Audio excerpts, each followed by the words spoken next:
बता देता हूँ। भूमि निबंधन से संबंधित दस्तावेज को तैयार करने के लिए बिहार दस्तावेज एक लेखक अनुज्ञप्ति नियमावली सबसे पहले 1968 में बनाई गई, जिसको फिर बाद में 1996 में पुनः अधिसूचित किया गया कुछ परिवर्तन के साथ। इसकी कंडिका 4E में संशोधन किया गया है।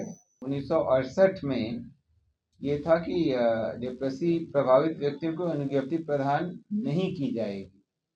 बाद में जब 96 में बना है, इसमें लेपर को अनुज्ञप्ति हेतु अयोग्य नहीं माना गया है, लेकिन 68 वाले का निरसन नहीं किया गया था, तो इसीलिए अभी उसका निरसन कर दिया गया। इसमें national investment and infrastructure fund limited के माध्यम से राज्य की विभिन्न परियोजनाओं में सहायता प्रदान करने हेतु एक MOU पर हस्ताक्षर करने की स्वीकृति दी गई। ये विभाग हैं, पहला है युवा रोजगार एवं कौशल विकास विभाग, दूसरा है उच्च शिक्षा विभाग जिसमें शिक्षा से उच्च शिक्षा संबंधी कार्यों को अलग करते हुए, और तीसरा है सिविल विमानन विभाग। इन तीनों विभागों के अलग से गठन की स्वीकृति दी गई। अगला एजेंडा गृह विभाग का था।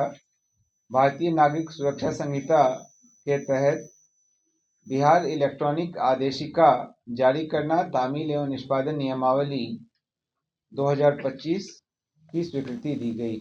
यह ई-समन नियमावली है। 3 नए आपराधिक कानून के लागू होने के बाद डिजिटल माध्यम से सारी कार्रवाई हो रही है। ICJS के तहत 4 नियमावलियां बनानी आवश्यक थी। बिहार में अब चारों नियमावलियों की स्वीकृति मंत्रिपरिषद से प्राप्त हो गई है।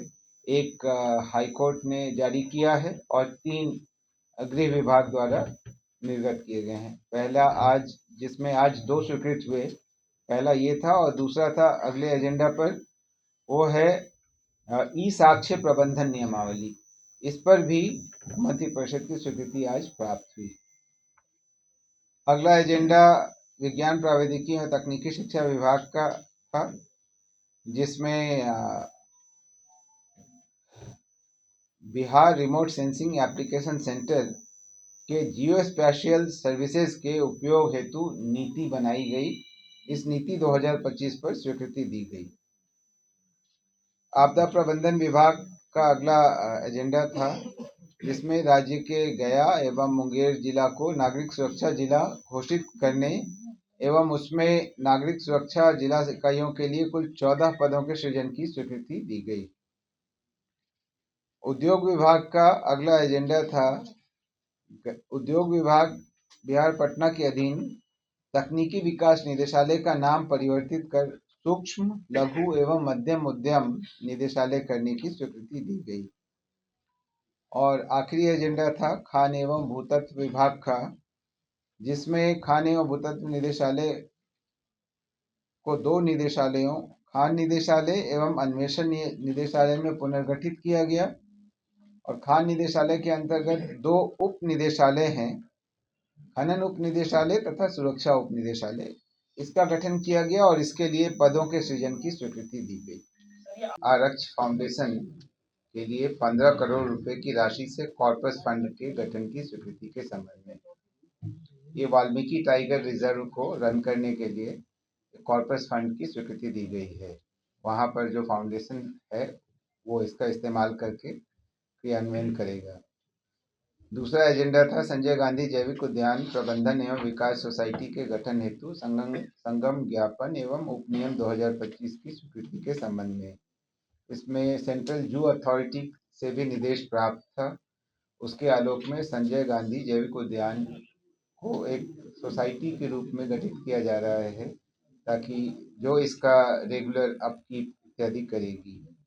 अगला एजेंडा वित्त विभाग का था।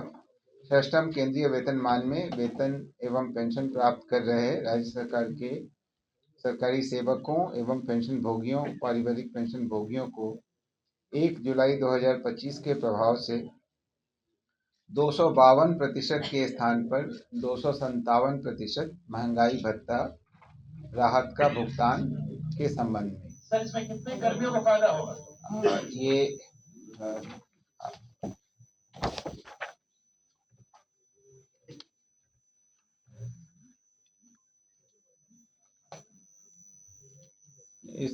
संलेख में संख्या तो नहीं दे रखी है, पर मैं वित्त विभाग से संपर्क कर आपको इसके बारे में सूचना अलग से उपलब्ध हम करा देंगे।